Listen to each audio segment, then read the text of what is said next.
Masih bersama kami pemirsa di Bincang hari ini. Nggak kerasa nih, udah 2 segmen kita ngobrol banyak sama Pak Agung yang merupakan psikolog. Kita ngobrol tentang pinjol. Nah, di mana ini memang sekarang nih generasi milenial dan juga Gen Z ini memang lagi digandrungi sama pinjol ya Pak ya.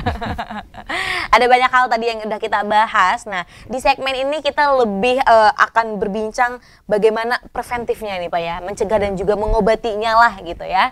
Nah, jadi Pak, tantangan utama dalam memberantas judi online itu apa sih Pak?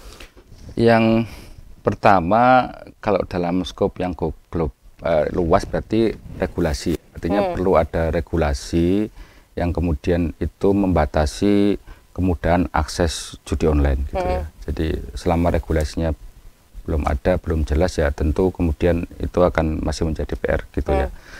Itu kalau dalam level yang luas. Kalau dalam level pribadi ya memang perlu kemudian penataan kondisi mental lagi gitu ya.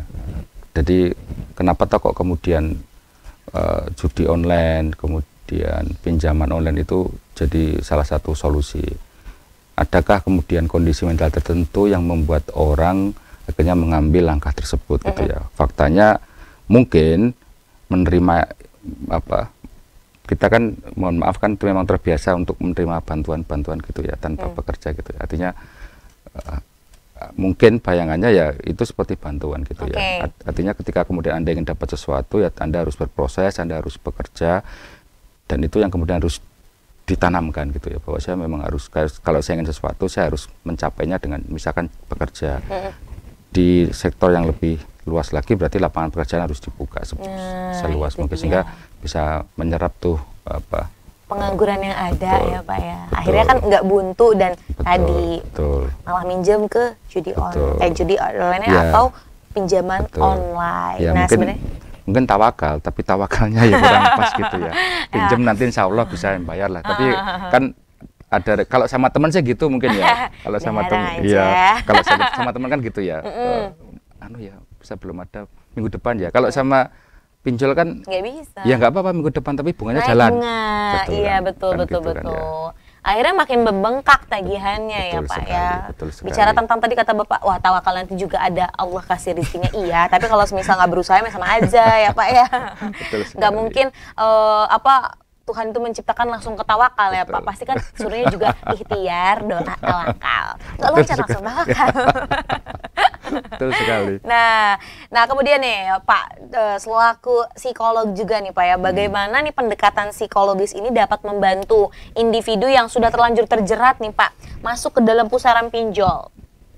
Ya gimana ya, itu karena nggak semudah untuk kasus yang lain ya. Jadi untuk pinjol ini kan ini ya kalau orangnya direhab sih mungkin bisa, tapi kan ada kewajiban finansial itu yang kalau judi misalnya itu kan bisa orangnya direhab kan, dia kan nggak ada tanggungan gitu ya.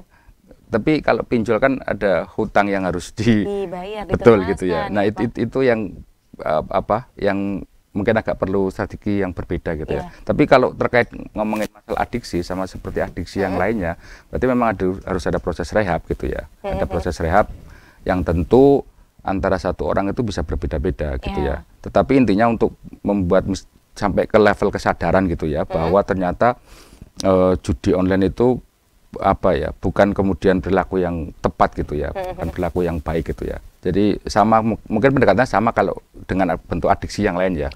Kayak adiksi rokok, kemudian adiksi minuman keras gitu ya. Tapi itu lebih jelas gitu ya. Tapi pendekatannya mungkin kurang lebih sama lah gitu ya.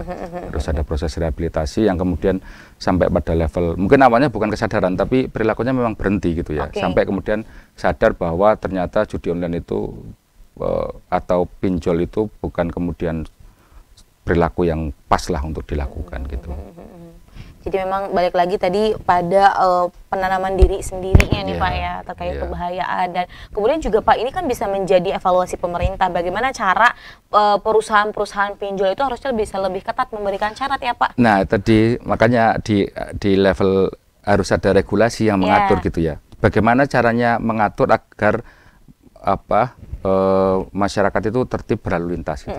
Dibikin traffic light gitu, lampu kan. Kalau merah berhenti. Jalan, Berhenti. Oh berhenti ya merah ya, merah berhenti, hijau jalan gitu kan ya. Itu kan salah satu bentuk modifikasi perilaku gitu ya. Termasuk misalkan kalau nggak pakai helm nanti kena sanksi gitu ya, kena tilang gitu ya. Itu bentuk pendekatan yang paling dasar dalam dalam psikologi, namanya psikologi behavioristik gitu ya.